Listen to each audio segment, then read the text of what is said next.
For a sissy leg press, sure the back of the seat is all the way down, and then your feet are going to be about halfway off the bottom of the platform. We want to ensure that our feet are not pointed super far out, but just slightly outward. So let's take a look from the back. We want to be about hip width apart here. We want to have our toes not super turned out like there. We want them just barely turned out. We want to be super wide. We don't want those feet about shoulder width apart. We also don't want them super narrow either. We don't want them together. And just about hip width here with our toes turned slightly outward, not excessively so. Honestly, take your time finding that good position. The time you spend getting the right foot position, finding the right spot on the actual sled is going to be worth it. Another thing we need to make sure is that we don't have a big arch in our back. We want our back to be firmly pressed against the machine. We want our hips pushed firmly down. Now, we do want our feet off of the platform, so we only want the front half of our foot on the platform. You should be pretty low on the platform for this sissy squat version. Now, from here, honestly, sometimes it's easier to just actually start the movement.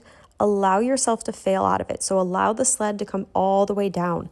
Honestly, sometimes just letting it fail here and then reposition your feet. See how the machine caught itself? Now I'm using that opportunity where the sled's at the bottom to find where my feet need to be positioned. Everyone has different proportions, so everyone's setup is going to look a little bit different. Out of that bottom fail position is honestly one of the best ways to set up this movement. Now, once you have the setup and you're actually doing the movement, we want to use that full range of motion to get the maximum knee flexion. What is knee flexion? Knee flexion is knee bend. So closing that gap between the knee and creating as small of an angle as possible is what we're after here. Now, one other thing that we do see happen is as the sled descends, sometimes we see that people's knees cave in as they're pressing up. This variation of a leg press, we're biasing the quads, which are weaker than the glutes. So it is pretty common that we need to use less weight here than we would with a glute version. If you do use too much weight, what's going to happen is you're going to want to compensate and your knees are actually going to cave in together rather than pressing slightly outward as you press the sled away from you. So this can be a very small movement, but I'm going to show you a very exaggerated version where the knees really click together like that. We don't want that at all. And again, this is where